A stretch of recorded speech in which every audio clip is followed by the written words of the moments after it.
Hey, what's going on, guys? So, I know that I haven't really done a lot of wrestling content coming from a space where I did a lot of wrestling content, still do. So, I wanted to use this time while I'm trying to find my niche with this channel and trying out new things, talk about different wrestling related topics. So, one that has popped up a lot recently is Soul Ruca. So, Soul, she was a shining star in NXT, and it was only a matter of time before she was called up.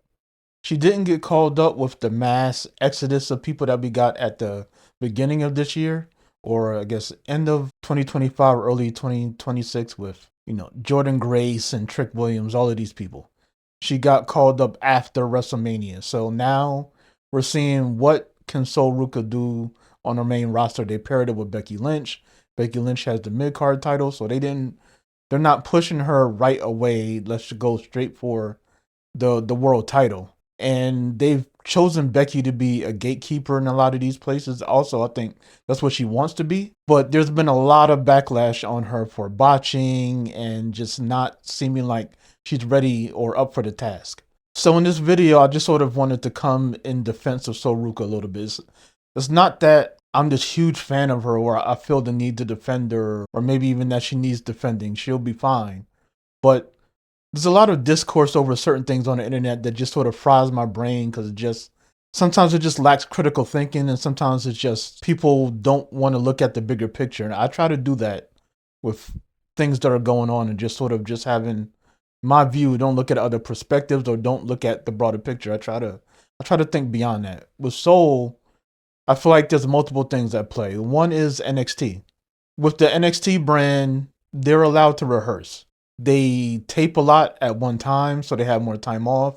NXT is a developmental, so it's not the same as WWE. It's not WWE. They don't really have time to be rehearsing. They're doing a bunch of traveling and all of these things. So a lot of times when they're done with the show, they got to run to the next one, and then they got to film another show. House shows aren't a thing anymore, so it's not as bad. But with NXT, you can take the time. It is a developmental, so you can screw up. You can learn from your mistakes without it being such a big thing. People will still judge, and I always hate that as a rule. People would say, "Oh well, look at you. You have a botching video series, and you're telling people to not judge people who botch." I don't judge them. The video is just because that's what people wanted. People love videos like Botchamania, just detailing botches and things of that nature. So I did it because that's what the people wanted. But it's never been a thing of me celebrating or mocking these people for having botches. This is with pro wrestling. It's a live performance. They are going to screw up. Everyone is going to screw up, and you see it more nowadays. I would say first because a lot of things, there's more shows, there's more hours on TV, more things are on film, televised. That's first of all. But second of all, things are a lot more elaborate now. They're going for a lot more high risk moves, and there's more difficulty and timing issues with a lot of these moves. So there's gonna be a lot more botches. I don't think people want to look at it that way. They'll watch stuff from back in the day, and it's like, oh, they didn't botch as much, and da da da. They were doing body slams and headlocks. Like 80s, how much are you gonna botch up? In 90s, it starts to get different. But even that, there's still an in between where, and to their credit, when wrestling started to branch out more and started to get more interesting with the moves that they would do and the way they set up matches and things like that, and you had more wrestlers working up towards the top that were more than just one thing. They weren't just powerhouses.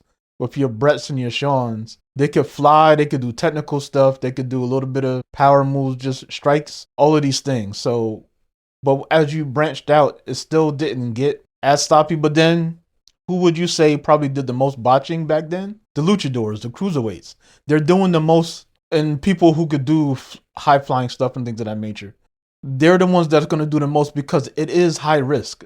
People say things, but they don't really think about it. It's a lot of these moves are high risk, and that's what Ruka has been put into. She's crazy athletic, and I almost feel like she's being slated as kind of like a female Javon Evans. Just they're gonna have her flying around the room, not around the room, flying around the ring a lot and trying to dazzle the crowds. Less so with how they talk, but more so how they are in the ring, and that's fine. We've had plenty of people like that. Your Jeff Hardys, your Rey Mysterios, where it's in ring where they sell everything more and they're crazy athletic compared to some other people on the brand, that's fine. Because she's living in that realm, she's going to botch more. People will look at that as an excuse or just trying to justify things. That's just the reality of the situation. We can't ignore the reality just because we want to come down on someone. Another thing is, I brought it up, but there's no house shows anymore. So with house shows, you can workshop things. So comedians do this a lot. They will go on tour and they will workshop a lot of jokes that they're going to use in specials, something that's going to air on Netflix or HBO or whatever. They will go from town to town. They'll workshop these jokes. You could follow them to 10 different places, and you will hear the same jokes, but it may be different. The setup may be different, the payoff, whatever. They're trying to figure out what works. If you have house shows, you can play around with different spots, just sort of also get a familiarity with each other. The way it is now, we're only working 3 to 4 days a week. That buildup of camaraderie that you can have as you work together more, you're not going to have that as much. And I feel like not so much with the people that are seasoned, but with the younger ones, they're going to keep hurting from that. It's going to be more of a struggle for them on the main roster because they didn't have a chance to build rapport with people on the main roster. Some of them, obviously, some of them are coming from NXT.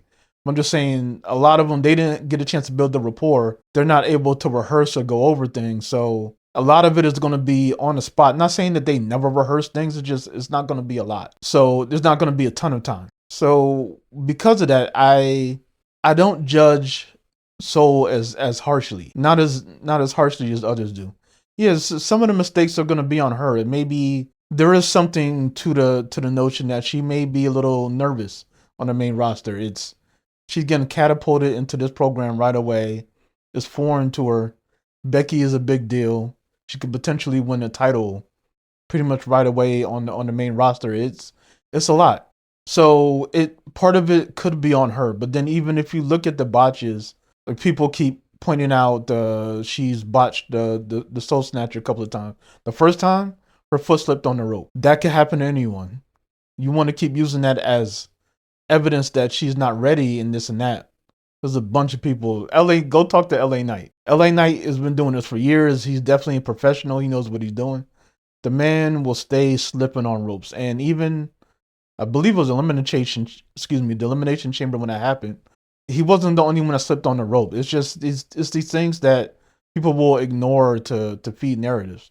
So then you have this most recent botch at Saturday Night Main Event. The thing is, think about what you're trying to do in that moment. So Ruca has to do a backwards flip into the cutter, which is always just going to be kind of difficult. Not that she can't do it, but it's never going to be a simple thing. It's not going to be as simple as just jumping up and doing an RKO. There's mechanics involved. You can slip on the ropes. You cannot get the full rotation right. A person cannot be where they need to be. Just all of these things. But you're doing that, and then Becky has to pull someone in the way, the ref, so that Soul can hit the move on her. And if you're just a little bit off, which Becky was, the timing to get her to where she needed to be so Soul could do it, it wasn't there. It wasn't totally on her. So Soul can't really finish the move the way it was set up.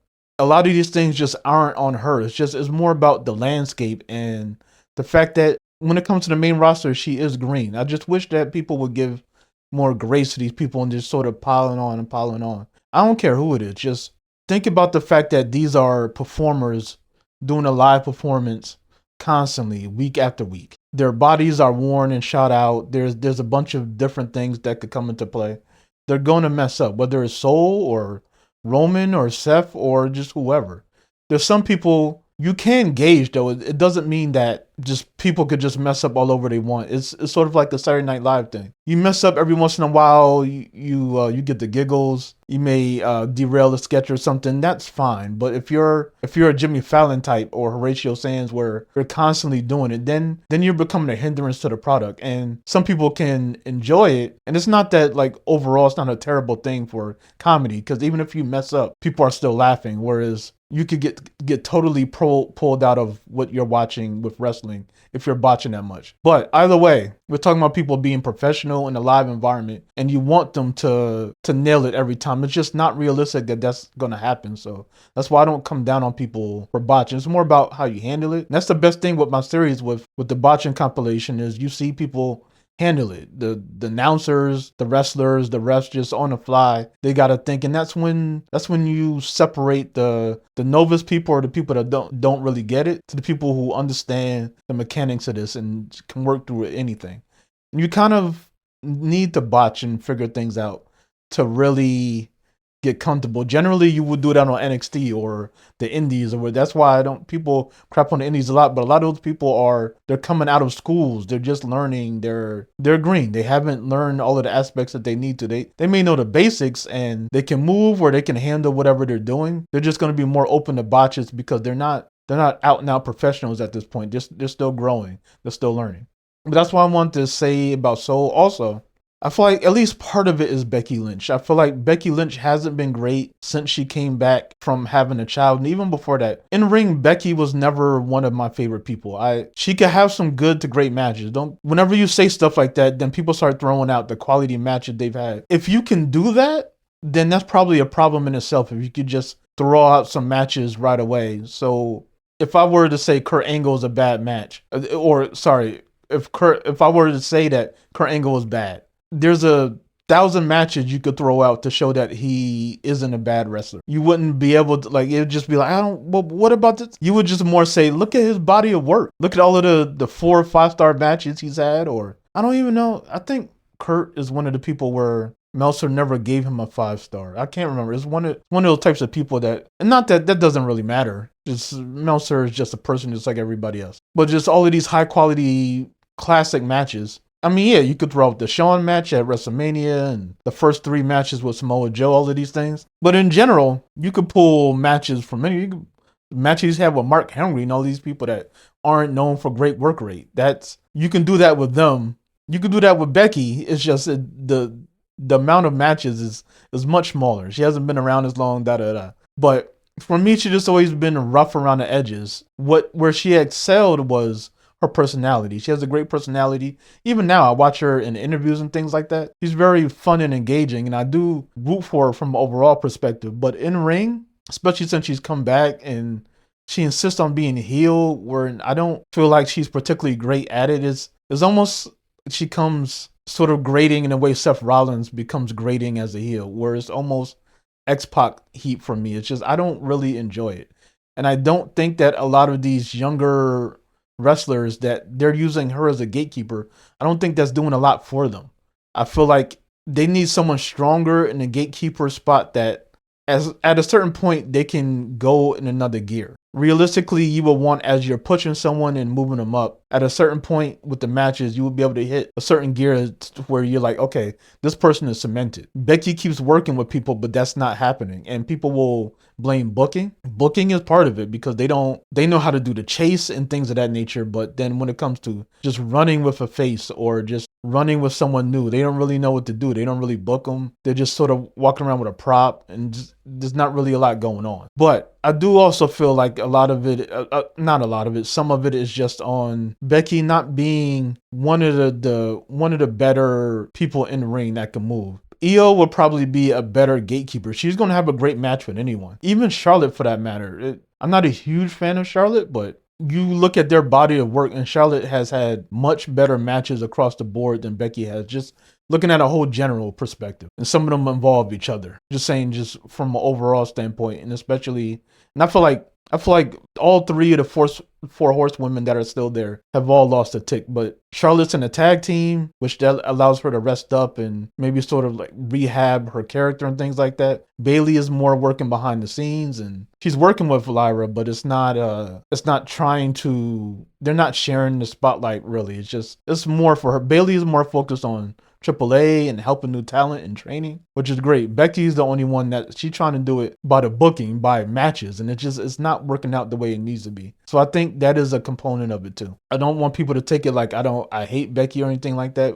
Once you put criticism on someone, people will just run for it for a mile and be offended. Some people will. I know it before. I've done a video where it was that Royal Rumble match that Asuka and Becky had, and I said in it that I feel like a good chunk of why that match was really good was because of Asuka. And the moment I said that, like someone put in the comments, like I immediately turned it off. That is such small-minded thinking. Like you just removing context and stuff from anything that I said. Instead of doing that, take the time to really understand what I'm saying. Because that wasn't even me condemning Becky. That match wouldn't have been great if Becky wasn't also doing her thing. I just felt like Asuka helped her step it up a notch. They had really good chemistry in it, and I think it showed in the match. They were both just sort of putting out all the stops. It wasn't just Asuka. It wasn't Asuka carrying her, but I do feel like that helped her elevate. I think Becky is very, I would say, opponent based. In the same way, kind of like John Cena is. I feel like John Cena wasn't the greatest wrestler, but you put him with certain people and he can make magic. I feel like Becky's the same way. But in the same way, that doesn't make me look forward to her matches day in and day out. I didn't do that for Cena either. Because a lot of the matches could be formulaic and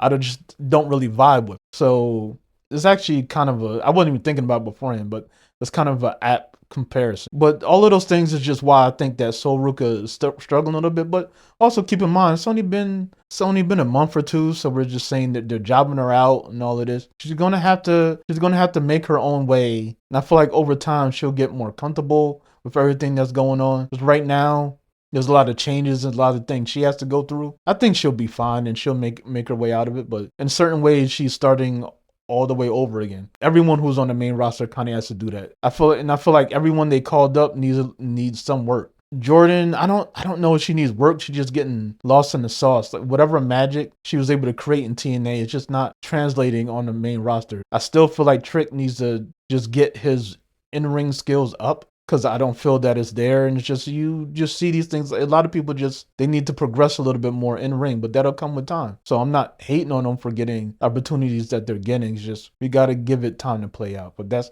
my thoughts on all things Sol Ruca on the main roster. Let me know what you guys think of everything that's going on and my thoughts. But thanks for listening, everyone. Bye for now.